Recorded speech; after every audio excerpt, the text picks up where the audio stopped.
All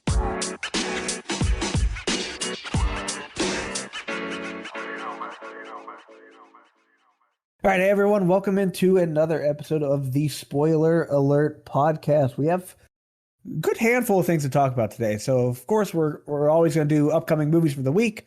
Got some movie news, and then we have three, maybe four. We can probably count it as four movies that we are going to either try to convince or not convince each other to see. Then we're going to end out the episode with some of our favorite action movies. You know, initially we said, like, yeah, these are our top five. And then we're like, it's very hard to rank these. So instead, we're just going to call these five of our favorite action movies, that being before John Wick Chapter 4 comes out. So feels right to get action movies in there, get in the mindset. Oh, yeah.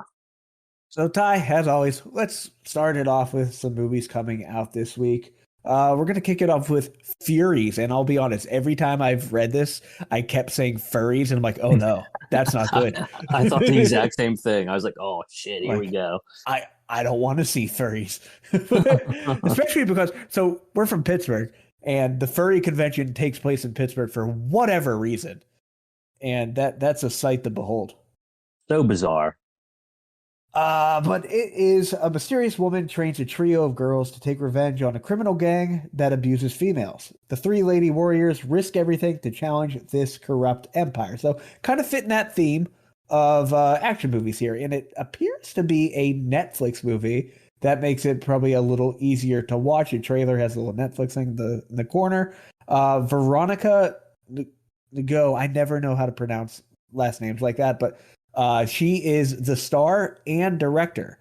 Some of the other films she was in, not a great list, but she was in Bright with Will Smith and I forget the other dude that's the guy in it. And then The Last Jedi. So not a great history there, but this looks interesting enough. Some of these Asian action movies are over the top and pretty wild. So it seems like an easy enough watch, especially if it's on Netflix. Just throw it on. Mm-hmm. I wonder if it's going to be dubbed over or if it's English. Probably both, sadly. Yeah. I was going to say, it looks like it's going to be... It is Vietnamese, by the way. Which okay, is, that's what I was thinking. I don't know many Vietnamese movies. The number one Vietnamese movie is called The Scent of the Green Papaya. It is a musical romance movie, so there you go. I'll smell that papaya. Oh god. All right, next movie here, the one that we care about, the one that everyone wants to see, John Wick 4. I don't think I need to go too much into this, but John Wick uncovers a path into defeating the High Table, but before he can earn his freedom, Wick must face off against a new enemy with powerful alliances across the globe and forces that turn old friends into foes. This is a very long movie, Ty. 2 hours, 49 minutes, but doesn't seem to affect the rating anymore. Currently, the early reviews, we got a 9.3 out of 10 on IMDb and a 77 on Metacritic. So it seems to be pretty good. And if that score stands, that is the highest of the bunch. Wow, I cannot wait. Thursday can't come soon enough. I'm going to go right after work at 3 o'clock since it's a little bit of a longer movie. I'm so excited. Fun fact, all the other John Wicks, every single one of them at a 7.4 out of 10. Wow. I don't know if that's on purpose, but there you go. That's kind of nuts. And then while I'm looking here, Ty, this surprises me a good bit, but also excites me. Evil Dead Rise, that's not coming out this week, but soon enough, currently has an 8.8 out of 10 and a 70 out of 100 on Metacritic. I cannot wait for that movie. I just rewatched the 2013 Evil Dead last week. Oh, I love it. I don't know why I love that movie so much. I just do. This one looks crazy. Yeah, I am excited for this one. I think both Furies and Evil Dead, I think they both screened here at South by last week. Yeah, I think so. The next one here, another one that falls under the radar, but has actually a pretty good cast, writer and director. It's called A Good Person. It follows Allison, whose life falls apart following her involvement in a fatal accident. So Florence Pugh Pugh, Oh, from okay. Midsummer. Love her. Morgan Freeman, and I just have here from everything because he's in everything. And then Molly Shannon, which I think is funny. So Saturday Night Live superstar, White Lotus. Wow. So I don't know exactly the vibe this movie's going to give off, but it is written and directed by Zach Braff from Scrubs and obviously a bunch of other shit. But again, completely flew under the radar. Did not even know this was a thing coming out until I started looking into upcoming movies. This sounds really interesting. And fun fact, Zach Braff is dating Florence Pugh, or I think Oh, they there still you are. go. That's why he probably cast her as the lead in this Yeah. movie. But this sounds really interesting. Is all right. I don't want to be like the guy against the big age gaps, but she's like our age, right? She is 3 years younger than us. Yeah. So, and Zach Braff is like 40 or 50. Yes, he is 21 years older than her. So, I mean, good for him, but Yeah, that's like Leonardo DiCaprio dating a 19-year-old. What do they even talk about? yeah, no one's getting, yeah, hey, you want to be in this movie? Yeah, all right, sick. It's not even like they can go to like have a drink or anything. It's just so bizarre. So, all right, well, good for him. This sounds interesting though. A good person.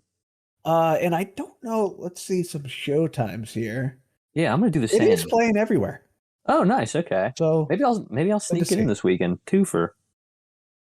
Another one here. Smoking causes coughing. This movie just looks silly.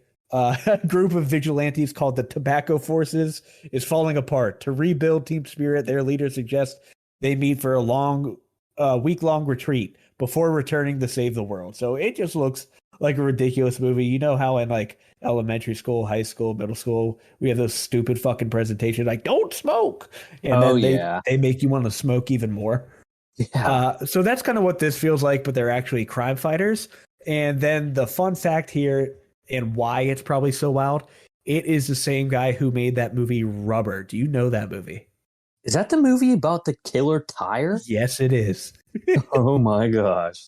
So that's where we're going. I have no desire to go out of my way to see it, but if it's wild, maybe it's worth fucking around with. This seems like one of those like trying to be bad on purpose kind of movies. Yeah. I don't know. Well, yeah, like the most famous one for best worst movie, Troll 2. Troll 2. It was just purposely a shit movie. They weren't even trolls, they were goblins. So it's just like, and there was never a first one. I think that was the funniest part about it. They just made Troll 2 and never made a troll. That's hilarious. So that one is out. And then the last one here, just another biography movie. Seems to be kind of the move here now, but it is Little Richard, I Am Everything. So if you're into Little Richard, the old school rock and roll, maybe that's the movie for you. There's a few other things that are coming out, but none of them look interesting at all. And some of them are like from 2001, and they're just finally getting a theater release for whatever reason. Huh. So I skipped those because who gives a shit? Yeah, not interested. And actually, speaking of that, I'm going to parry that right into movie news, because Nostalgia Blast right here. Good Burger 2 was announced. Hell yeah. Kenan Thompson and Kel Mitchell returning. The original is like a cult classic that came out 26 years ago. Yeah. Who is this movie for? It's for us, Ty. It's is for be. Us millennials who grew up with all that, the Amanda Show, and a little other news here. Not the greatest news, but Amanda Bynes was found walking down the street naked and is now in under surveillance in some psychology care. I did see that too. Yikes. That's a shame. I really, really enjoyed her growing up. All that was great. The Amanda Show, fantastic. You get your Drake and Josh from that show. It really is a shame to kind of see these people that we really grew up with pretty much take these tolls. But hopefully she gets the help she needs. Yeah, all the Nickelodeon kids. Who knows? Another little bit of news here. We got Guillermo del Toro's live-action Frankenstein movie in the works at Netflix. So Andrew Garfield, Oscar Isaac, and Mia Goth are in early talks to star in the movie. And Del Toro is going to write and direct. And I kind of think Oscar Isaac kind of already looks like Frankenstein. That's fair. I'm not the biggest Del Toro guy. I was disappointed when his Pinocchio won over Puss in Boots. Not that Mhm. either were great movies, but it feels like anytime his name is attached to something, it kind of gets shoehorned in Yeah. uh, to nominations and awards and all that. I I don't know what it is. I think I like his writing, but I Hmm. don't like his directing. Right. I've And never been the a big Del Toro guy either. I think the biggest example of that was a movie he wrote. It was a horror film that I'm like, oh, this is really good. And he didn't direct it, but again, he wrote it. And Hmm. that's why I'm like, okay, he's a really good writer. Maybe not my favorite director. Let me find what it was called. Fuck it. Who cares? Yeah, I fuck can't it. find it. Fuck 'em. Fuck 'em. Anyway, that's okay. So we have Jordan Peele's fourth film slated for a Christmas 2024 release. So his next upcoming project has appeared on Universal Pictures' official website with an exact release date of December 25th, 2024, Christmas Day. So whether that pertains to the project's theme or plot remains to be seen. In following tradition with his other films, Peele is staying very tight-lipped on the premise, casting, title, and even the genre of his newest project. But we kind of come to expect like that horror thriller kind of vibe, I'd have Yeah. to guess. Yeah, that makes sense to me. Next here we got Jack Black and the Farrelly brothers are reuniting for a Christmas comedy called Dear Santa at Paramount. So the movie centers on a young boy who, in writing his yearly note to Santa, mixes up the letters and sends it to Satan instead. Nice. That's got Jack Black written all over it. That's got like Yeah. the Tenacious D vibe, all that. So that's Bring cool. back bring back Dave Grohl as Satan. That would be perfect. They first worked together on Shallow Hal back in the day, so they'll be reuniting for that. We spoke about Evil Dead Rise a little bit ago, but the first reactions, kind of like we just were bringing up, are that it's wonderfully gnarly, nasty, and very gory. All right. So, said to be a darker tone, not unlike that of 2013's reboot, while still honoring the original trilogy. Most critics seem to think that the movie's blood, gore, and kills are shocking, but a great movie experience. So, like we said, can't wait for that. That's going to be a good one, I think. Sounds a little bit like what Scream 6 was going for with the gore. Yeah, definitely. I did see some kind of stat about how many gallons of fake blood were used in this, but I can't remember the number offhand. But it was something astronomical. Then just the last thing here, we shit on this movie all the time. I will never stop shitting on this movie, but Winnie the Pooh, Blood and Honey joins Rotten Tomatoes' worst movies of all time list. It's got the 4% approval rating with only 53 reviews, rating it fresh. Those people must be no dumb. So, guess which spot it is on the list of the top 100 worst of all time, though? Guess what? Guess which number it is on the top 100 worst movies of all time Oh list. shit. Well, I know that the Children of the Corn one was pretty low. I'm gonna go number 8. I bet I can pick 7 movies that are worse. If it was up to me, it would be number 8. It's number 97. There's Oh 96 worst shit. movies in this, apparently. Wait, do you want to be higher or lower on this list? Probably higher. Okay. Okay. Because you'd So want to be getting higher towards that 100%. I mean, gotcha. four at 97%, you're still only at 4%. That's not good. That makes sense to me. I just blew my mind that there was 96 worst movies in this, in their opinion. This movie What was the worst shit I've ever seen. I don't want you to have to go look for it, but do you know what number 1 was? It was something I don't even think I ever heard of. I can't remember. Okay. All right. I was curious. Um, Sidebar, The Orphanage was the name of the movie I was thinking about with that Del Toro Oh, produced and okay. was a part of, but did not direct. The worst movie of all time, according to Rotten Tomatoes, is called Ballistic X versus Server. All right. So, no idea what that is. Sometimes I feel like the movies that are on that list, it's like I feel like they need to be movies that like got a wide release other than like some shit someone made in their basement. Yeah. I think it's more fair that way. They're like, hey, we put millions of dollars into this movie and it's dog shit. They need made fun of at that point. Number 10 is Jaws the Revenge that came out in 1987. Jaws the Revenge. Is that the one where it's like actually sentient and yeah, Maybe. it actually targets him. Yeah, it targets his widow. This list is really funny. Number 11 is The Ridiculous Six with Adam Sandler and stuff. These are all so Aw. fun. This list, we could make a whole episode just about this list of how terrible these movies are. Next episode. Next episode, we'll do it. Counting down from 100. I think that's it for news, though. Not a lot this week. A little quiet this week after the Oscars. Michael Caine is in Jaws of the Revenge. Jeez. What is he doing? Why is he in that? Oh my gosh. Poor guy. They must have paid him a good amount of money. Yeah, I mean, I would hope. well, I mean, was he really popular in '87? I don't know. It feels like he's always been old. I know. I was going to say, how old could he have been then? I don't want to do the math.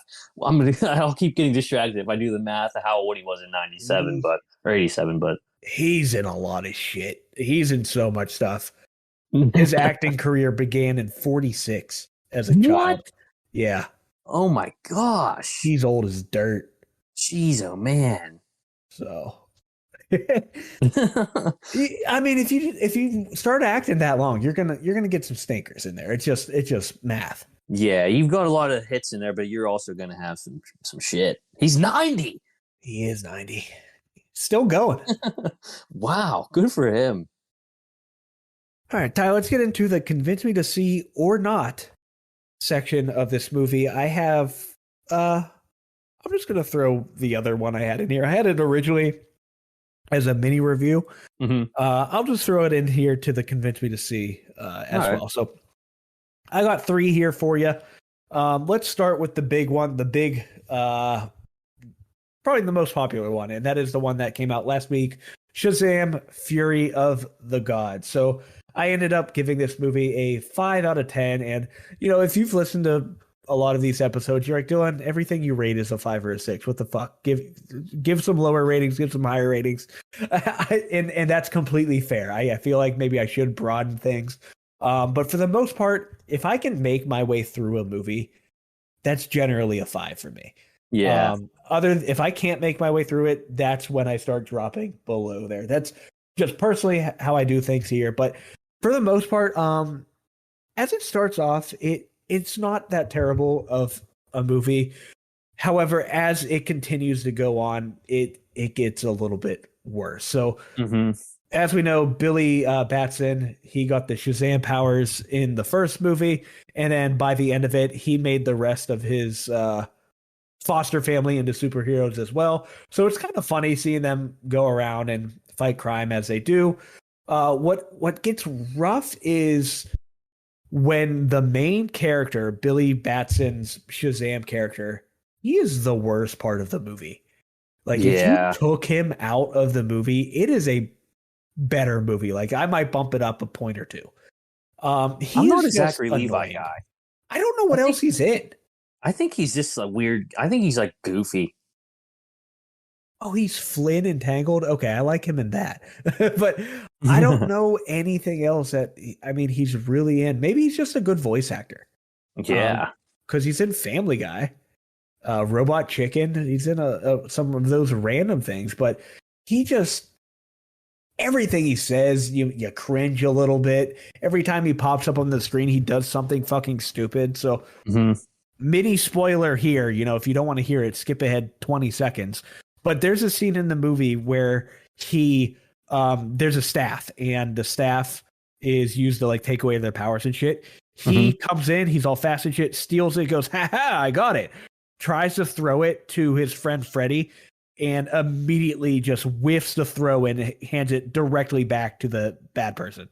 Jeez. And I'm like, that's not even funny. It's like, it was forced as a joke, and like it didn't land at all. It feels like a step down for actors like Lucy Liu. You're going to be, spoiler here, you're going to be talking about her in a movie later. Oh yeah.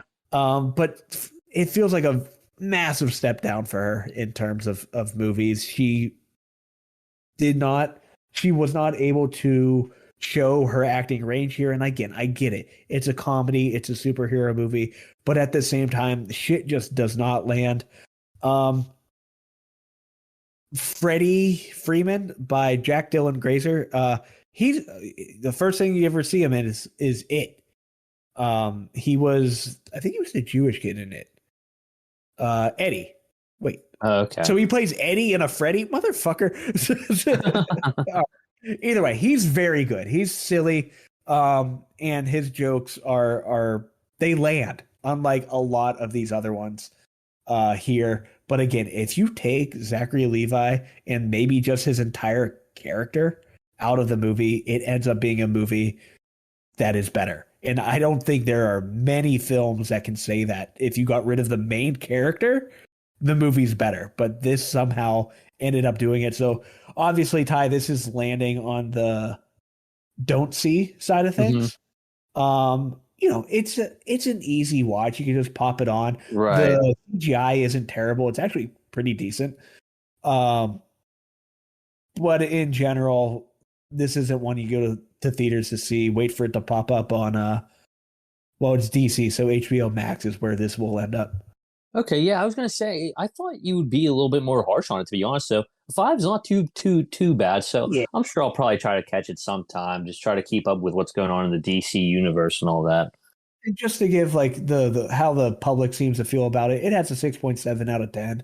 Yeah, it's about middle of the road. Yeah, if for a superhero movie, for a non-mainstream superhero, it's not horrible. But Right. there's just some shit in there that is fucking stupid and pointless, and 95% of it revolves around Zachary Levi.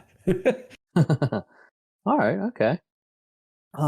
So how about I just do my 3 here? That way I can talk, and then I'll let you go on yours. Yeah, bang them out. All right. See here. Clear my throat. Next movie here was Sharper. And Sharper is a Apple TV original movie. It is a crime movie, crime thriller.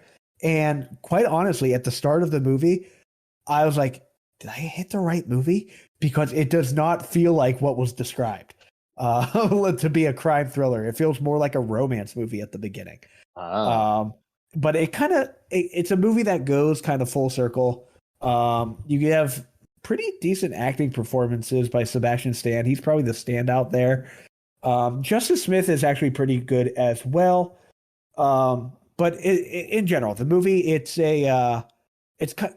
not a heist movie where they get together a crew and they're trying to rip off these billionaires and stuff. It's more of a very small group of people. They're trying to rip off billionaires by being sneaky, either by pretending to care for them, getting in their lives somehow, getting them to be like, oh, I need my brother bailed out of jail. He has to pay off these people, shit like that. So that part, very interesting, and it does go very well. After maybe halfway through the movie, it gets pretty obvious what's going to happen, what the trick is, what the twist is, stuff like that. And that's fine. That's completely fine. But what isn't fine is when you, the audience, can see the twist coming, but someone in the movie can't. It's like, hey, we see it coming. It's right in front of your face. You're living it. Why don't you see how obvious this is? So this was another okay one. Wasn't great. I think I would see it over Shazam. I guess it depends on your mood. Do you want to laugh or do you want to be a little bit more intrigued? But I would put it over Shazam. I believe this was another movie that I had a little higher ranked until the end. Yeah. And that happens a lot with me. I'll have a score in mind throughout the movie. I'm like, yeah, this feels really good. And then they'll fuck it up at the end. And this was kind of like that. Was not the worst ending, but it is blatantly obvious when it happens.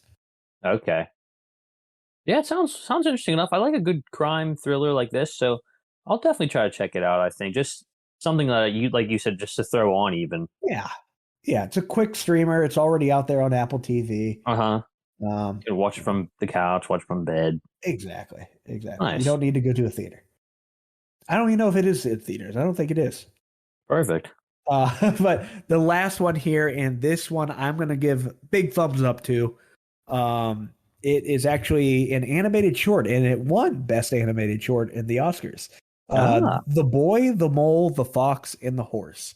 okay. So it is for children. It is, but it is a nice, touching movie. It's only 32 minutes, so there's nothing to it. Um, it's a feel good but also feel sad type of movie. Mm-hmm. Essentially, the story is this little boy gets lost. He makes friends with a mole, a fox, and a horse, and they try to help him find his home along the way, learning some life lessons. And again, it is for children to I don't know, to help raise them, to give them confidence in who they are, who they're becoming. You know, growing up's tough, Mm-hmm. and you may feel like you don't fit in, shit like that. This movie is kind of there to be like, hey, it's cool. Be what you want to be. And the art style is really, really neat. I'm looking at it right now. It looks amazing. It's like a that 2.5D. You know, it's not quite Yeah. 3D, but it's not quite 2D. And then I'm like, I feel like this was a book, and I looked it up. It is a book. Um, Okay. and so that's where that all comes from. But you got some big stars in it. Idris Elba is in it Okay. as the fox. Tom Hollander, I'm sure people know him from other things, but I know him mostly from The White Lotus. Oh yeah. He is the friends with Jennifer Coolidge's character.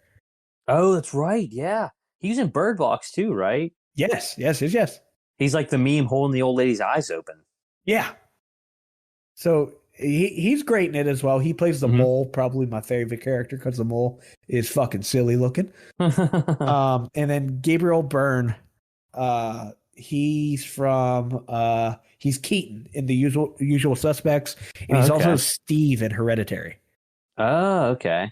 So you get some voice acting there from some bigger stars, and they did a very, very good job. Feel good movie, you'll tear up. But that's one I do give a good rating to. I ended up giving it 8 out of 10. Again, it's for Nice. children, but if you want a feel good type of film that makes you a little misty eyed, this is the one for you. It's only I'm 30 in. minutes. I'm in. This looks awesome. I'll throw it on sometime. I'm gonna cry and I'll watch it and I'm gonna love it. Perfect, perfect. I'm in. Also, another Apple TV, so easy to throw on. Perfect. Love it. All right. I guess it's my turn then. Yep, yep. Okay. So I watched Possessor.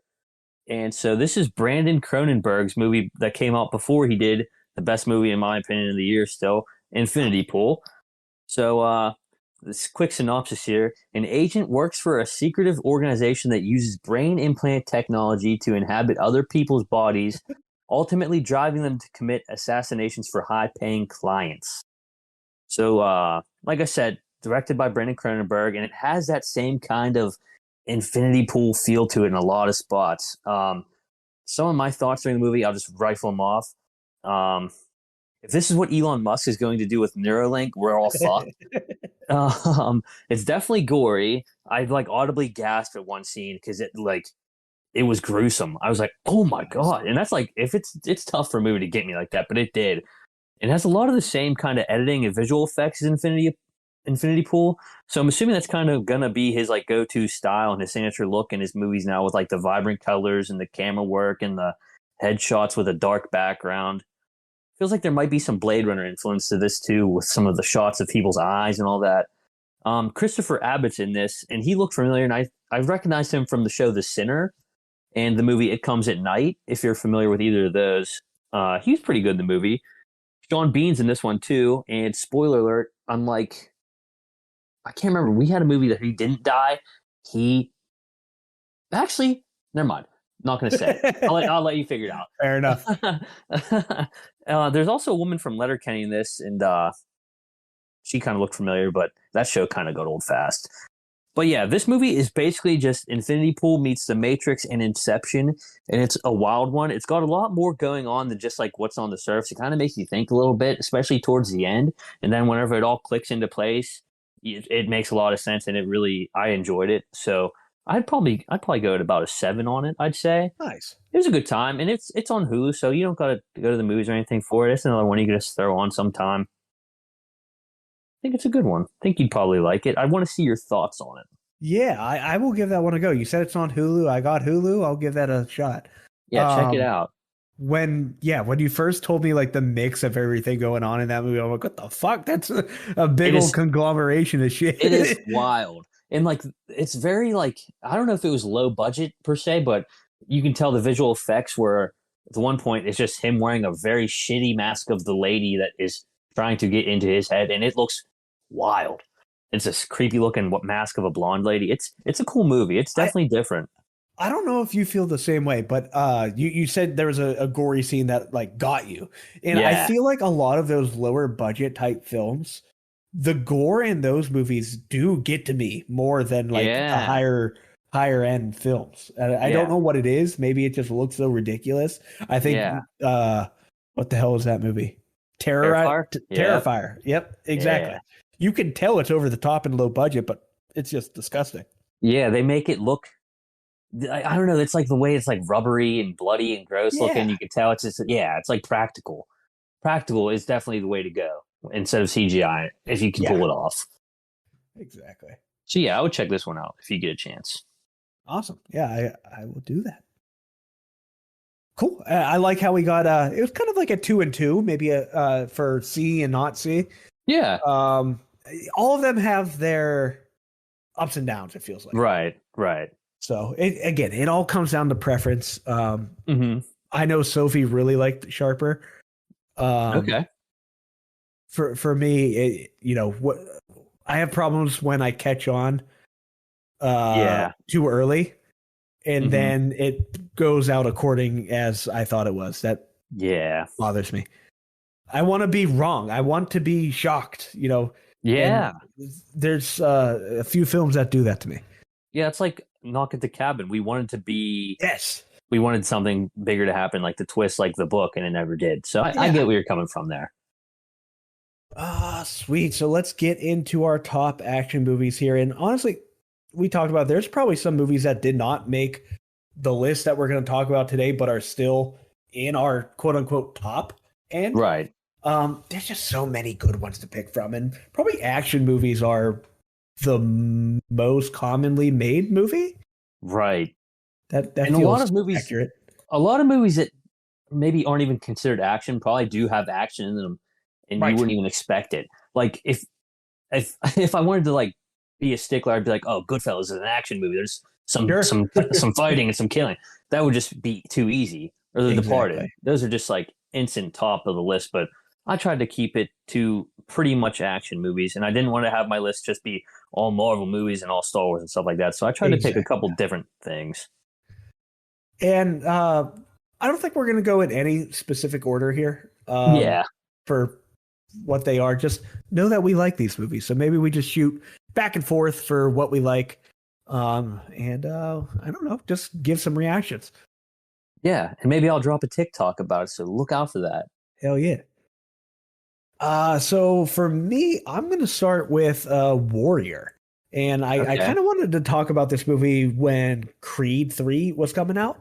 Mm-hmm. But it's an action movie because it's all about fighting. And maybe it's more of a sport movie than it is action when you think of like, I don't know, every single Tom Cruise movie. Mm-hmm. But this movie is a little more drama than some action movies. A lot of the movies focus on the wildness, the fighting, shit like that. And of course, the movie's called fucking Warrior. There's going to be some fighting. Yeah. But essentially, the story is, and I don't think you've seen it, Ty, so I'm not going to spoil it. No, I haven't. I still need to. This has been at the top of my list for years. Fantastic so I need to watch movie. it. Fantastic I'm going to watch movie. it soon. Maybe today, even. I think I'll have to check my ratings. I'm pretty sure I have this at like a 9 out of 10, at least an 8. But essentially, two brothers, they both have their reasons for entering this MMA tournament. Mm-hmm. And they haven't talked to each other in years. They have not seen each other in years. The one brother, played by Tom Hardy, was off in the military doing his thing. He finally came back, and now he needs some money to really give to his friend's wife that died in the war, and he feels kind of responsible for that. Oh wow. So that's his reason. The other brother is played by Joel Edgerton. Hmm. He's in quite a few things, but he is a school teacher. He has the normal wife and kids and everything. He's not making enough money as a teacher. He has to pay for his children, stuff like that. I think one of his childs might have some sort of issue. I can't exactly remember there. But either way, he needs money to help pay for that type of stuff, and he actually starts fighting on the side at just like carnival sideshow type MMA fights, if you could call them that, where he just makes an extra Hmm. couple $100 per fight or whatever. I And wonder. so yeah, Sorry, not to cut you off real quick. I wonder if that character is based off Rich Franklin, the former UFC middleweight champion, because he was a sure, school teacher. So that's kind of cool. He yeah, was a that school teacher, and then he became like the middleweight champion for a while there until he got lit up by Anderson Silva. yeah, yeah. And shout out to Anderson Silva, now in the Hall of Fame. Yeah, shout out to him. Which surprises me. I thought he was in there for a while now, but I guess not. Yeah, you'd think. Um, but yeah, school teacher Rich Franklin makes sense, and probably a lot better than that stupid Kevin James movie where he's Oh a my teacher that gosh. goes and fights. So Oh my gosh. maybe don't watch that one and watch Warrior instead. Absolutely. And this isn't a spoiler by any means. It's in the trailer. You know it's going to happen as well. It's very obvious. They're going to end up fighting in the movie. Oh yeah. Right. So it's very, very cool, dramatic movie, extremely well done. I gave it, I'm pretty sure, a 9. It is sitting at an 8.2 out of 10 on IMDb currently. And I think of that list, it is very high. Yeah, fuck that. I'm not even doing that. It's very high in the sports category as well. Yeah, this sounds awesome. This is so far up my alley. I can't believe I haven't seen it yet. Especially for an MMA fan, it looks like Kurt Angle's in it too, WWE guy. It looks like it says.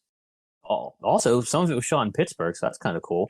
Yeah. Okay. Yeah. So that might be another reason I like it. Tom Hardy. They're from Pittsburgh, and so Tom Hardy Ah, and his dad, who's that's another part of it. His dad's like a drunk and all that, and wants to be back in his life. okay. But they train in Pittsburgh, and then the other brother, Joel's character, they're in Philadelphia. Brian Callen also in it. I don't know if that makes you want to watch it less or not, but Yeah, it says his character's based off of Joe Rogan, so that's cool. And it yeah, also he says Rumble wishes. Johnson and Nate Marquardt in here. Yeah, Two awesome UFC fighters too, and RIP Rumble Johnson. But yeah, I'm gonna watch this. I might watch it tonight. John Anik in it. There's a lot of recognizable voices. People, you'll Yeah, notice them. But overall, very fun movie, action packed with a mix of drama. perfect. That's all. That's exactly what you'd want out of an action movie. I'm gonna kick my list off with Kill Bill 1 and 2. If Tarantino considers them one movie, then I'm gonna do the same. You get all the kung fu and fight scenes, but you also get all the gore you come to expect from Tarantino. And just Uma Thurman just is nasty with that katana. There's just so many memorable scenes. My favorite, probably, and the best in the two, is her killing the crazy 88. I sent you the video earlier today. Yes.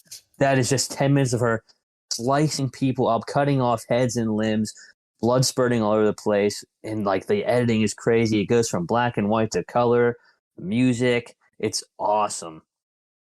Just an amazing scene. You get that old school kung fu vibe, but also just it's just so much action, so much going on all at once. Fighting 88 people was insane. She says, "Those of you lucky enough to still have your lives, take them with you. However, leave the limbs; they belong to me now." That's the Fuck most yeah. action movie line of all time. Yeah, that shit. It's so good, and I love the music when they like zoom in on the eyes when they're like squinting at each other, and then the music starts going Yep, right before she's about to whoop some ass. Yeah, incredible movie. awesome movie. Tarantino. A lot of his movies, like most of them, aren't considered action movies, but like Django, how could you not consider that an Yeah, action movie? But like I kept it off the list. It's more like drama, even some would say, but. Yeah, Kill Bill 1 and 2. You can't have a top 5 action list without having that on there. I always forget that Jonathan Lauren, isn't it? Hmm. He, because he's Adam Sandler's buddy. Oh The yeah. guy he talks like this. Oh yeah. That guy. I know He's exactly in what you're this, talking about yeah. now. That's Um, awesome. yeah, I remember growing. When did this come out? This came out 2003, so that would have been third grade. I remember my dad had this film on DVD, and back then on DVD, you would hit the skip button and it would go to different chapters of the movie. And one of the chapters was right the exact scene you sent me. And I remember just watching that scene over and over, really fucking with my head probably Hmm. as a child. But such a cool scene. And honestly, I forgot, I probably saw the Kill Bills as they came out and I was younger. It didn't really stick in my head as much. Hmm. And I believe I rewatched them a few years ago, and you just appreciate them that much more when you're able to fully grasp the concept of the story Yeah. versus just watching it to see someone kick the shit out of someone else. Yeah. And just watch someone's head get sliced off. Yeah. Speaking of Lucy Liu. Yeah. Yeah. Scalped. But I think she'd much rather be in this movie than Shazam. Agreed. Agreed. Cool, cool. My movie here, I think technically, someone fact checked me on this, but I'm pretty sure this counts as a Marvel film. And it is V for Vendetta. Oh. So V for Vendetta, I'm pretty sure, I know it's a book, but graphic novel rather, and I'm pretty sure it's Marvel. But V for Okay. Vendetta is another great movie with a dystopian future. And you'll probably notice here from the rest of my list, I'm into those types of movies. I'm into the Hmm. dystopian stuff. It is where the Guy Fawkes masks come from. The kind of like those cringy dudes who think they're hackers. Hmm. They wear the mask, they're like, yeah, I'm a hacker, anonymous. Yeah. But that's where that comes from. And the movie itself is awesome. It is so cool. Essentially, the story is dystopian future. Government tries to run way more than they should, and there's a masked figure trying to take them down and essentially give the power back to the people. He ends up saving. I don't remember her name in the movie, but Natalie Portman's character ends up saving her, and essentially they team up in an attempt to kind of bring down the government Okay. for lack of a better phrase, I guess.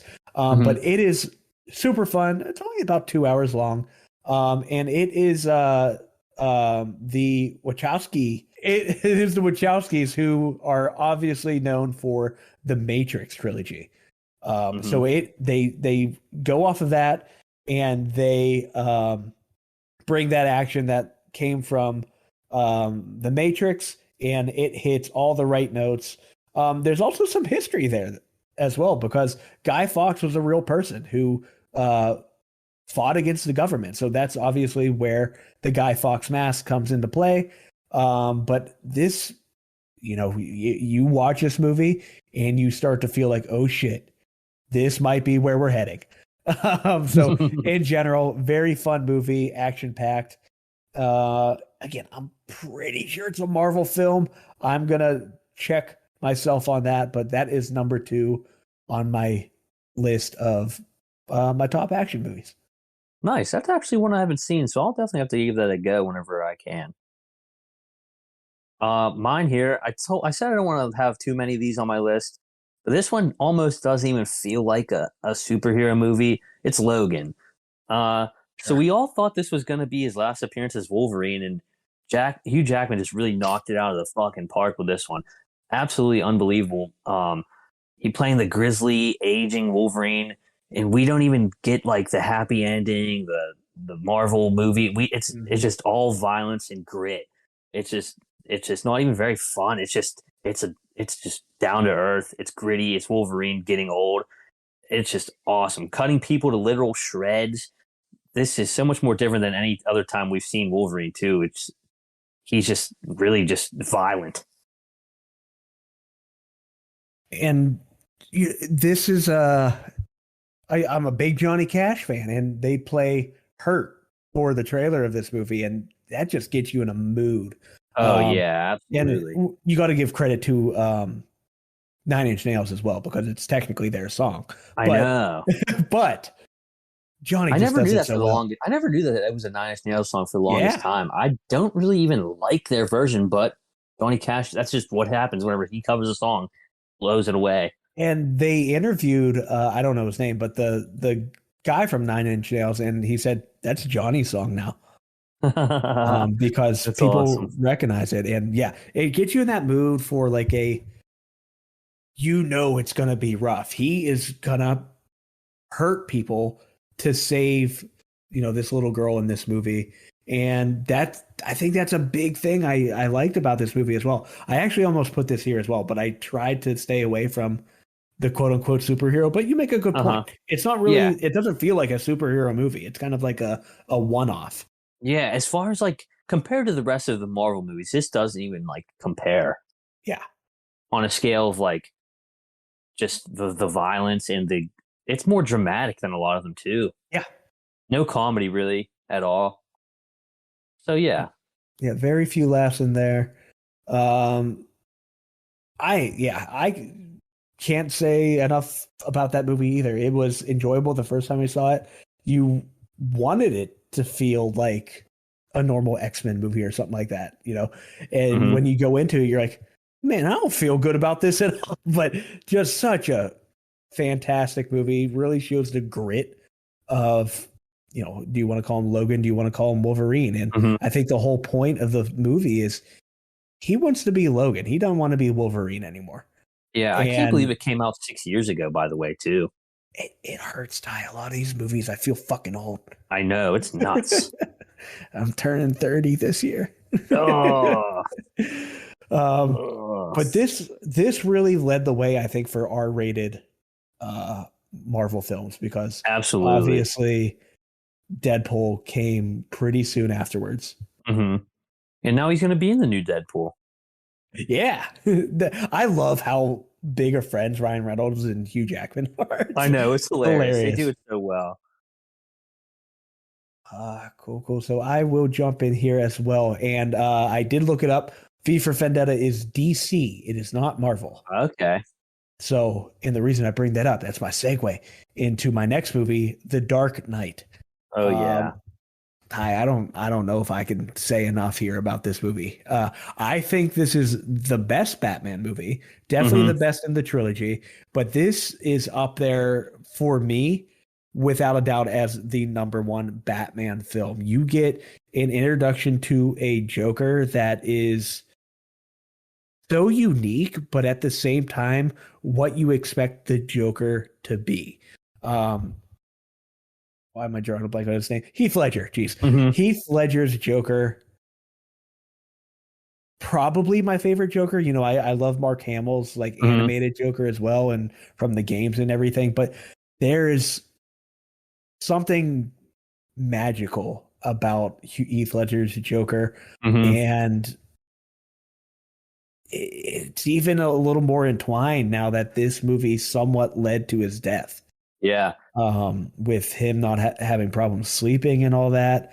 Absolutely a real shame because I don't know. When you think Heath Ledger, at least for me, what I knew him from was 10 Things I Hate About You, the little rom Yeah. com movie. Then Yeah. he fucking comes in as the Joker and does this type of performance. It absolutely blew me out of the water. Oh, Also, yeah. a massive Christopher Nolan fan. All of his movies are out there. I will watch anything he puts out there. For And then sure.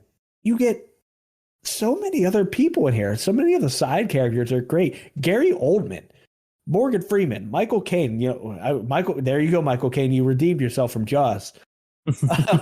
um, but it just hits all the right notes. It feels like he is going to lose against the Joker. The Joker doesn't give a fuck about nothing. Hmm. And you just feel that grit. And, that's what we liked about the newest version of the Batman. It has that grit. And I think the Nolan trilogy is very dark Hmm. in its own way. Maybe a little bit more out there. with terms of like gadgets and all the stuff he uses compared to the new Batman. Mhm. But again, this feels like our generation's Batman films. Absolutely. Yeah, this movie definitely kind of really like changed the world if you think about it. Like we got that Joker, we got well, like everything. I remember seeing this movie whenever it came out in whatever year. I went to see it at I think either 2 or 3 in the morning. It was whenever they still did like all night releases of big movies like this, and Yeah. it was packed. It was packed. I had to wait in line just to get into the movie at 2 in the morning. We didn't get out until like almost 5 o'clock in the morning, and it was Yeah. crazy. So that right there, I mean, that just That really tells you like how well this movie holds up. and that's something like I don't know if we're ever gonna see that again. Definitely, probably not. And that's what It sucks. is insane. This you think about like, 40s, 50s, 60s, whatever, when movies were just starting to become like not a how do I want to say this? Before it was a big privilege to go to the movies. Mhm. Not everyone could go. Once it started becoming more of a mainstream thing, those theaters were packed. They weren't Mhm. pumping out as many movies as they were as they are now, but people were going all the time. And during our generation, that's when the real rise of the superhero movies started. Every theater was packed. You had to buy tickets in advance. When the fuck did you ever have to pre-order a movie ticket? Yeah. And now it just doesn't happen anymore. Yeah, not even for the Marvel movies anymore, which No. it's like that just shows you how like it's not really going to be the same for the big movies anymore. Like the Marvel movies have kind of just started to fall off, and I wish it was like back in the day when The Dark Knight came out though. That was good times. Awesome. You get together with your friends and you go see the movie the opening night. Hopefully you hope to go see it opening night if you're lucky enough to get those tickets. And now we talk about going to see a movie opening night, and some guy's like, "You nerd, you went on the opening night." We're like, bro, fuck you. What are you talking about? That guy called me a nerd. Yeah. Fuck that guy. Fucking bitch. I go the day before they come out. I go on Thursday. Yeah. What are you gonna say now? Yeah, you bastard. But I think we're talking about being old and everything here. Ty, we're really not that old. I know. Like this Yeah, was we're not that old. Not that old. This was 15 years ago, which sounds like a lot, but in the grand scheme of things, going from 14 years old to 29, it really isn't that big of a jump. And it's just amazing how much things have changed in the movie world. The theater we would always go to growing up was at our mall, the Pittsburgh Mills Mall. That mall's fucking dead now. No one goes there. Oh my gosh, it's depressing.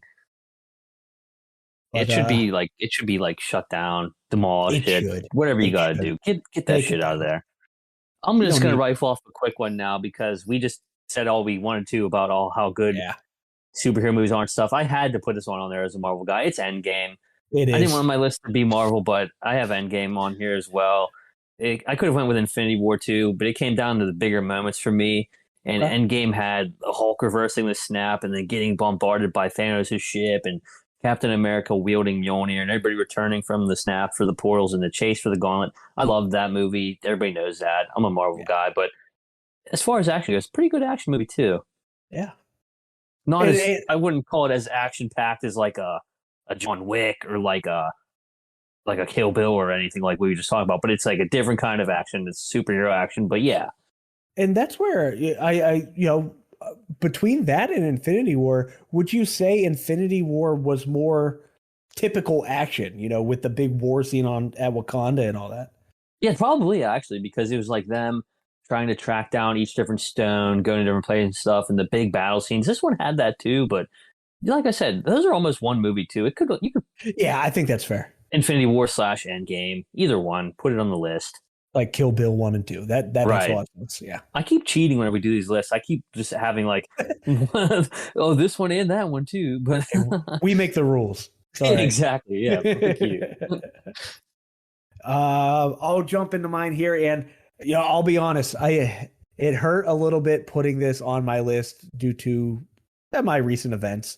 But I, Robot with Will Smith is actually one of my favorite action movies. Really enjoy this movie before Will Smith became an asswipe.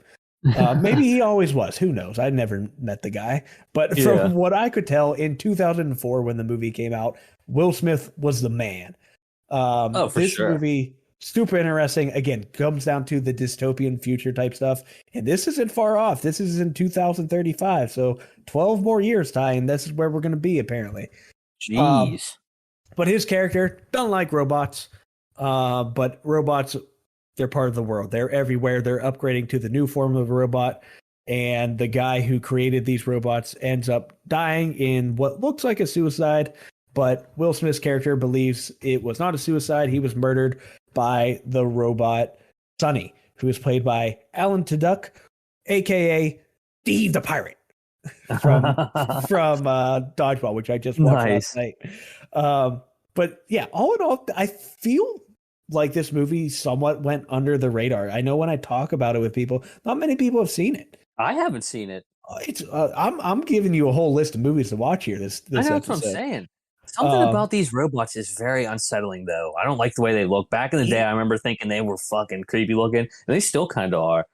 They look it's partially wild. like design and partially like bad old CGI. Yeah, it's like that uncanny valley aspect. Exactly. It's But it creepy. all in all, good movie, a lot of action. You don't know if the robots are actually bad or not. You don't know what to believe. Will Smith's character is actually pretty damn funny throughout the Okay. movie. He's an extremely likable guy. But all in all, really enjoyable movie. And if you're into like that tech stuff, like I am, the dystopian futures, this is exactly that type of movie. Yeah, I'll definitely have to check this one out. And another one that was kind of similar to this, but it just missed my list, but I like love it is so zombies, I Am sequels Legend. coming out. Yeah, I'm Legend. Okay. Yeah, I'm Legend. That's another one that was kind of like a Will Smith action movie that I really liked back in the day. That I Yeah. it was like one of my favorite movies for the longest time. It could have probably made my list. It's pretty action packed, and now we got the sequel coming out. But yeah, I Robot. I'll have to check it out. A lot of movies I haven't seen that I just realized. There's always something else to watch, and I have that problem. Like I have my watch list on IMDb, and I'm I like, know. I think it's growing faster than I'm watching movies. It is. It always is. Okay, I'm just gonna rifle off this one real quick because my last one, I'm just gonna save it because it'll be a quick one. Mission Impossible Fallout. Uh, Yeah, I Mission Impossible, like that and James Bond are two of the best like action packed movies you can come across. I don't know which. I was trying to think which ones I like better. If I like 007 movies better or Mission Impossible movies better. It's like really hard to decide. yeah. I think there's probably a couple better Mission Impossibles, and there's probably not as many good 007 movies, but Mission Impossible Fallout rules. Um, Especially for being the sixth movie in a franchise. I think this one's easily the best so far. Tom Cruise is the top action star probably of our lifetime, as if he didn't just prove it with Top Gun Maverick there. And that could have even been on our list too, but so many crazy stunts and great fight scenes. Even if you just throw the trailer on for this movie, like holy shit, that could be its own action movie. You get to see the like iconic bathroom fight scene with Henry Cavill when he like cocks his Yeah. arms like they're guns. There's like a Did, helicopter chasing. They're fighting on a cliff. did It's you know that was crazy. improvised? I did. Yeah, there's a cool thing about that where he does that, and Tom Cruise is like, "Oh fuck." Do that again. And he was like, "Wait, what? That?" I was like, "Okay," and then he just does it again. Yeah, so that's cool. I can't wait for Mission Impossible: Dead Reckoning now. Yeah, I wonder if it's going to be on par with this or better. Hopefully, will surely will be for how crazy all the marketing stuff for it's been, all like the behind the scenes motorcycle jumps and all that. yeah. But yeah, Mission Impossible Fallout is the epitome of an action movie. It felt like after Mission Impossible 3, they went for like a revamp of the Mm-hmm. series. And it worked extremely well because I thought, Definitely. after 3, I'm like, okay, that series is dead. We're done. Right. No, we were not. Oh, I don't even know if I've ever actually seen like the first. I don't think I've seen the first one, and then maybe two. I can't remember, but I know I saw like Rogue Nation and Ghost Protocol. Those ones were good, so they've just gone up. Yeah, they've really stepped on the gas there. But someone who may be rivaling Tom Cruise in terms of action movies is Keanu Reeves. And, as Oh we were yeah. talking about with John Wick 4 coming out, let's look at where he started in action movies, and that is The Matrix. This, I said we weren't ranking these. This is my number one. This is my number one movie in general. I love this movie. No joke. I've probably seen it a couple hundred times since I initially saw it when, well, I guess I was 6 or 7 years old when this came out. Mm-hmm. It just hit all the right notes for me. I'm in tech now. I knew I liked technology back then. This, again, dystopian future type stuff where are we living in the Matrix? Are we not? Mm-hmm. It's a real question we got to answer. Yeah, especially today. Now people more than ever like, are we living in a simulation? We probably can't answer it until we're dead, but it's not something I want to talk about. Exactly. but either way, just so cool. Neo, they draw him in to taking the red or the blue pill. You see that reference in so many things. Are you taking the red pill or the blue pill? And he takes the right pill, the red pill, and he wakes up in the horrible world that is the real world. And it hits you in all the right places. You're like, okay, what the fuck? And then you start thinking, wait, is this real? Could that actually happen? And then the coolest thing to me might be when they teach him fucking kung fu. They put him in the chair, they stab him in the back of the head, put in a little CD, which apparently CDs are still used in the future.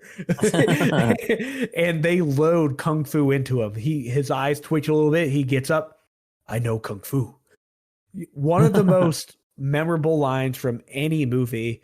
And then, of course, he is the one. When they talk about the one, it's Keanu Reeves. I can't say enough about the movie. And now that he's grown into who he is with John Wick, these are his humble beginnings. And I am excited to see Keanu link up again with Lawrence Fishburne, Morpheus, in John Wick 4. You got that right. Unbelievable segue into mine. John Wick, number one, baby. This movie had no business being as good as it is, and now we're getting ready for the fourth one. All bangers all the way. Each one's gotten better, it feels like. This movie had no business being this good. A guy that just loses everything. They killed his dog, and now he's out for revenge, killing everybody in his way. Like we said, number 4 coming up. I'm going to keep it short and sweet with this one. I cannot wait to see John Wick 4 this Thursday. Funny enough, I'm looking into this, and Hugo Weaving is also the main character in V for Vendetta. So I got him in 2 of these movies. He's apparently well-rounded as these action-packed characters. But Keanu, you can't deny it here with him. John Wick, yeah, you talk about it didn't have any business being as good as it was. I didn't want to like the movie because they killed the dog. And I'm like, hey, Yeah. I can't like this movie. That's not cool. But then he goes on and kills Theon Greyjoy, and I'm like, all right, this is pretty Exactly. sweet. So yeah, he's up there. I think that might be another discussion we have down the line. We start comparing like Tom Cruise versus Keanu Reeves action movies. Mm-hmm. Yeah. That No seems doubt. a lot closer than maybe you would originally think. Oh, absolutely. Especially now and then back in the day, too. It's like they kind of go hand in hand. Yeah, you kick off with what? When was the first Mission Impossible? 90-something, I think. Was it the 96? Mm-hmm. Well, I guess technically the first one was in 66, but 96 with Tom Cruise. So he kicked it off there. 3 years later, Keanu comes in with The Matrix, and man, it just feels like they keep trading back and forth. They really have. So cool to think about. I never really thought about it that much until I'm looking at the list of their movies. But and Keanu's just a cool dude. He is. He's a very wholesome guy. There's a whole subreddit dedicated to him. That's right. Keanu is awesome. Want nothing but the best for him, and I think that's all we can expect from John Wick 4 coming out. What a great segue to end the show. Right. Into the upcoming movie. Next week will be a banger episode reviewing it. Yeah, for sure. I'm excited there. I don't think there's really going to be much we're going to review next week besides that, so we can maybe just hop into that, spoilers and all. Yeah. You'd think for a 3-hour long movie, we're going to have a lot to talk about. Yeah, definitely. I'm gonna try to make sure I have a lot of notes written down. I want to talk about it a lot. It seems like it's gonna be really good. Maybe the best of the franchise so far. Yeah, for that whole 2 point jump, something needs to be wild. Yeah, exactly. All right, Ty, I think that does it. I think that'll do it for this week. All right, thanks everyone for tuning in. Check Ty out on the TikTok. I'm gonna start. And, I'm gonna start cranking them out. we'll see you next time. See ya.